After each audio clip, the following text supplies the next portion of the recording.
Bom dia, boa tarde, boa noite, Bitcoiners do Brasil e do mundo que me acompanham aqui no Declarando Bitcoin. Gente, hoje é sábado, eu tô trabalhando, eu tô aqui fazendo imposto de renda dos antigos e dos atuais, eu tô fazendo IN dos atuais, principalmente, e fazendo apuração de imposto.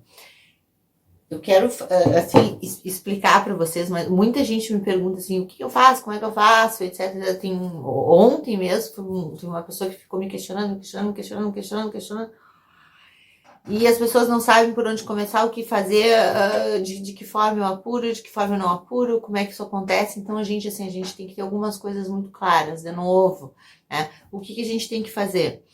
A gente tem que fazer a apuração mensal. Por que a gente tem que fazer a apuração mensal? A gente tem que fazer a apuração mensal porque a gente tem que ver se teve lucro, se não teve lucro, se teve prejuízo, se não teve prejuízo, se tem imposto a pagar, se esse imposto a pagar existe, se lucro, se acima do limite de isenção, ele já vence no mês seguinte, se teve N, porque se teve N tem que entregar, porque se não tem multa. Então é uma série de coisas. Tem que ter o controle de estoque para aquilo que a gente já falou, que é lá no final do ano, no imposto de renda. Mas antes de entrar nisso de novo, vem comigo, te inscreve aqui no meu canal, compartilha esse vídeo, marca todo mundo que tu conhece que trabalha com criptoativos e não sabe o que fazer. Assina aqui, toca o sininho para receber as atualizações. E eu vou falar disso eu vou dizer assim, o que me levou a falar disso, tá? Eu vi num grupo de Telegram, e um grupo bem grande aí no Telegram, de uma empresa bem grande aí, as pessoas falando que, primeiro, que a Receita anistiou a multa da IN. Não ouvi falar, não desconheço. Segundo, falando do aquele de novo, até 30k não preciso fazer nada. Aí, de novo, o pessoal meio que viajando, não precisa declarar, não precisa, não é assim que funciona. A gente tem outros vídeos aí, o funcionamento da coisa toda. Eu vou mostrar para vocês aqui um pouquinho hoje de como eu trabalho e o que eu faço. O que eu faço, gente? Primeiro de tudo, primeiro que eu trabalho com papel, arquivos, né? Eu sou guarda-livros, né? Ana aqui, contadora, guarda-livros, né? Tem gente que ri do meu sotaque aqui do Rio Grande do Sul, né? Então, assim, eu vou mostrar pra ti que tá aí me assistindo como é que eu faço. Primeira coisa que eu peço pra pessoa que vai começar comigo é extrato de todas as exchanges. Então, a gente pega os extratos de todas as exchanges que tem em arquivo, né? Normalmente em XLS, CSV, etc. A gente pega esses arquivos, aplica o conversor e desce esses arquivos no nosso programa.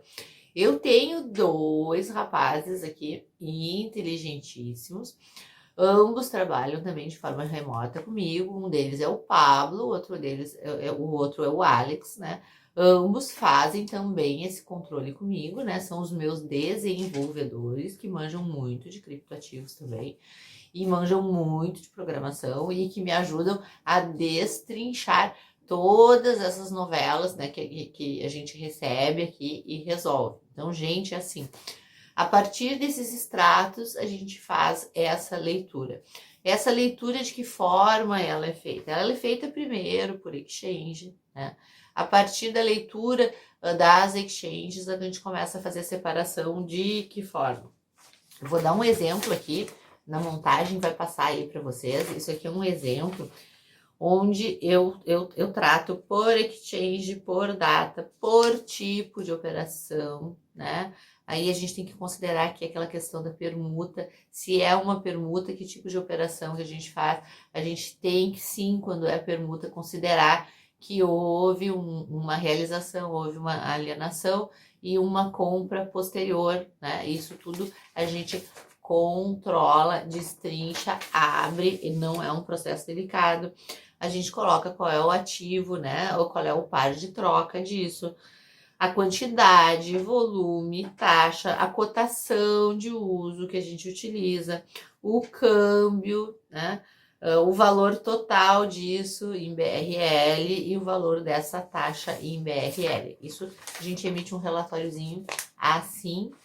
A gente faz ainda vários filtros que são o saldo por exchange, né? Onde a gente traz cada exchange, o saldo de moeda que ficou em cada uma delas, qual é o ativo, né? Qual é o ativo, qual é a moeda, a quantidade, o custo, o saldo total desse ativo, quantidade total, custo total. Isso aqui a gente vai usar aonde, gente? Nas apurações, principalmente para o imposto de renda. O resultado por ativo, a gente faz a apuração por ativo, a apuração dos lucros, o que a gente tem que tributar, de que forma, mensalmente, a gente faz um resumo disso. A gente traz o extrato, mercado à vista, mercado futuro.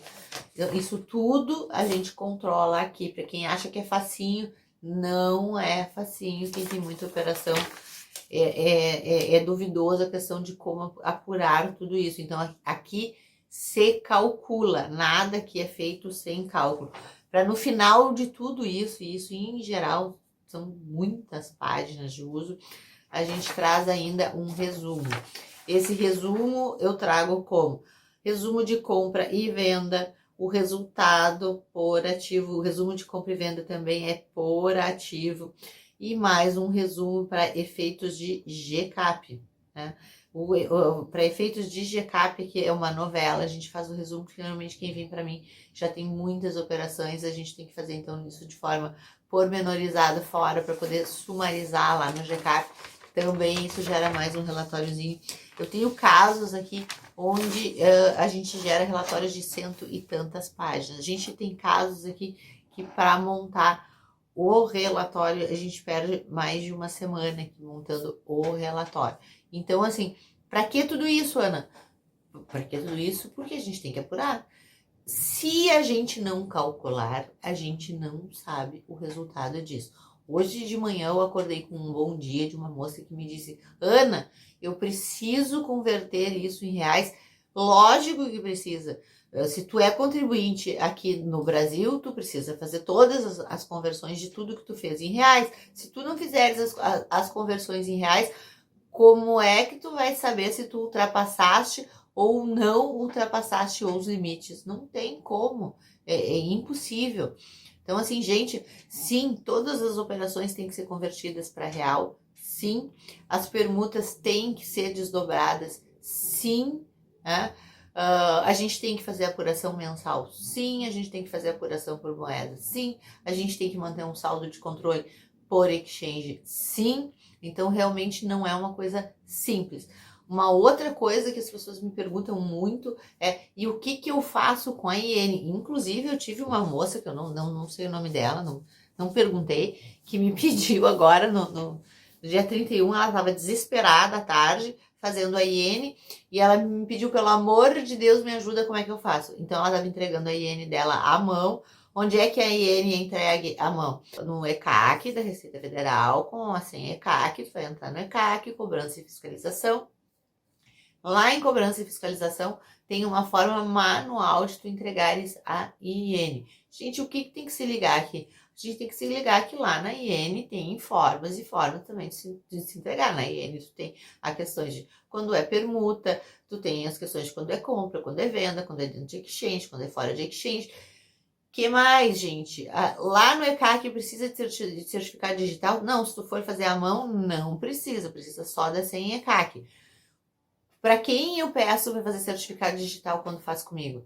Quem normalmente opera em exchanges maiores, com muitos pares de trocas, essas pessoas vão ter que fazer certificado digital, e fazem normalmente certificado digital, me fazem a procuração, né?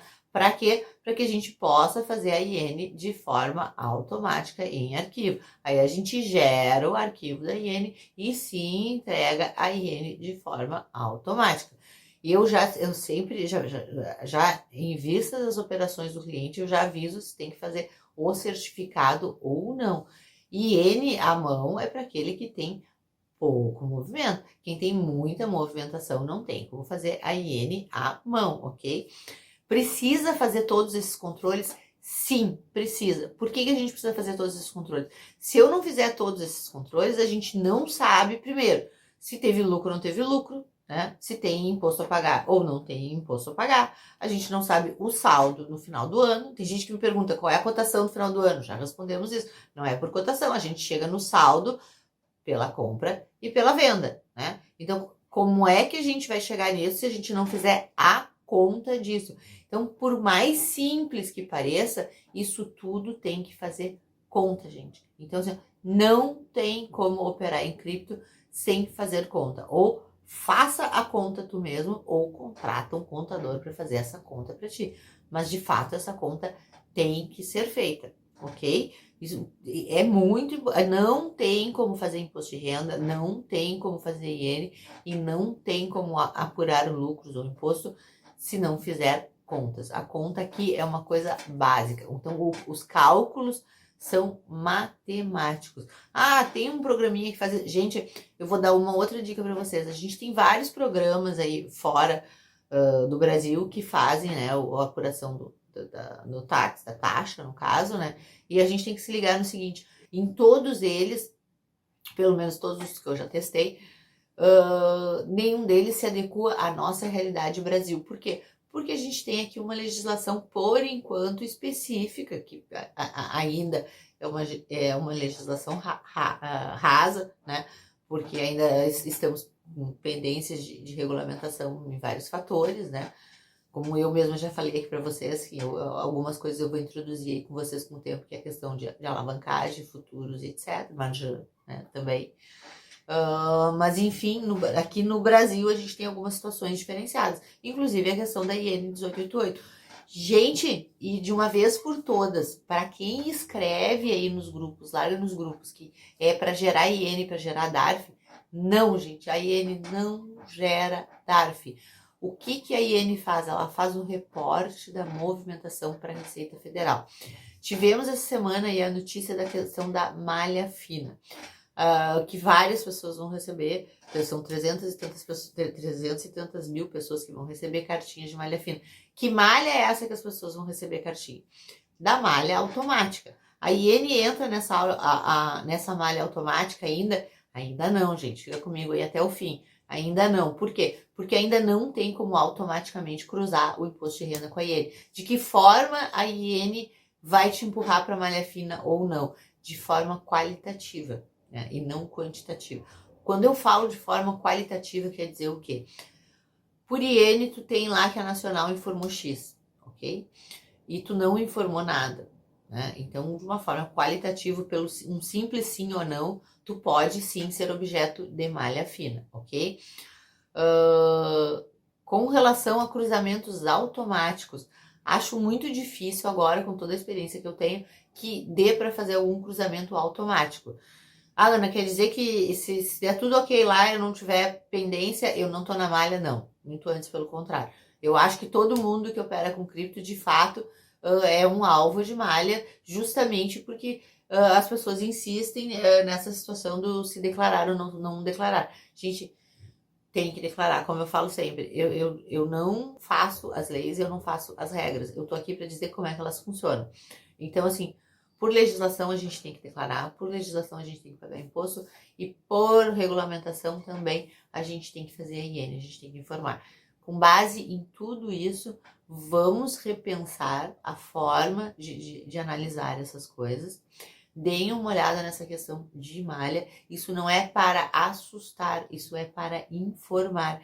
Inclusive a pessoa que não quer declarar, que não quer pagar, que não quer reportar, tem que estar muito ligada em como essas coisas funcionam, né? Porque se tu não sabe como essas coisas funcionam, tu não sabe o que fazer para atingir esse teu objetivo, ok? Então, de novo, gente, presta atenção e faça as contas. Uma outra coisa que eu sempre chamo a atenção, só comprei. Ainda que tu tenha só comprado, tu tens que ter os controles. Eu pego gente que às vezes com os últimos 5 anos sem controle algum daquilo que foi feito. Aí entra de novo aquele nosso exame de próstata, a gente tem que fazer o raio-x dessa pessoa lá desde o início. Por outro lado, eu fico muito feliz que eu tô falando com muita gente que entrou agora, em 2020, e já está ligado nos controles e já sabe que tem que fazer isso. Por que que eu tava dizendo pra você ficar comigo até o fim? Porque eu quero que tu vá lá no nosso Facebook, lá no Instagram do Declarando Bitcoin, te inscreve lá com a gente e breve a gente vai deixar lá uma planilha simplificada. E quando eu digo simplificada, é simplificada mesmo. É para quem? É para aquele investidor de poucas operações, né? Simplesmente para cálculo de custo de média, média ponderada, saldo de moeda, taxa, esse tipo de coisa. Gente, para quem tem muito pouca operação, isso funciona. Isso eu vou fazer para quem? Eu vou fazer para ti que me segue, que não tem condições, né, e nem lucros ainda para fazer uma contratação de um trabalho mais específico. E eu nem recomendo, eu acho que quem está começando e ainda não tem resultados, realmente não tem como fazer. E para essas pessoas eu vou deixar esse controle lá. Então lá no Facebook, vai lá, deixa o teu nomezinho para mim lá no Facebook, @declarando Bitcoin, que agora, oportunamente, né, nas nossas novidades, aí vem mudança de site, vem um monte de coisa ainda pela frente, eu vou deixar uma planilha básica, mas assim, é básica para quem faz operação básica. Ah, Ana, mas eu opero, sei lá, eu faço spot, faço futuros, faço isso. Gente, cuidado, básica. Quando eu falo básica, é aquele assim, fez pouquíssimas compras, pouquíssimas vendas e tem condições de fazer esse controle sozinho. Inclusive, para quem não tem IN, tá? Eu não recomendo quem tem IN fazer sozinho. Não recomendo, ok? Gente, então corre lá no Facebook, deixa lá o nomezinho, vai deixando o nome para mim lá no Facebook, que depois é para essas pessoas que eu vou marcar a planilha para dar de presente para vocês um controlezinho básico disso, básico do básico. Quem quer fazer comigo, quem quer mais informações, me chama no WhatsApp, marca um horário comigo e a gente vai ver a tua situação. Gente, simplificado, pode fazer sozinho, não tem problema algum, consegue com todo o nosso material fazer. Gente que tem operações estruturadas, mais elaboradas, que não tenha condições de fazer sozinho, esse sim é caso de sim baixar uma planilha dessas simplificada para poder apurar e chegar no final do ano de forma regular, ok? Um beijo grande, te inscreve nas nossas redes e me aguarda nos próximos vídeos que vem mais informação aí para vocês, ok? Beijão, tchau, tchau!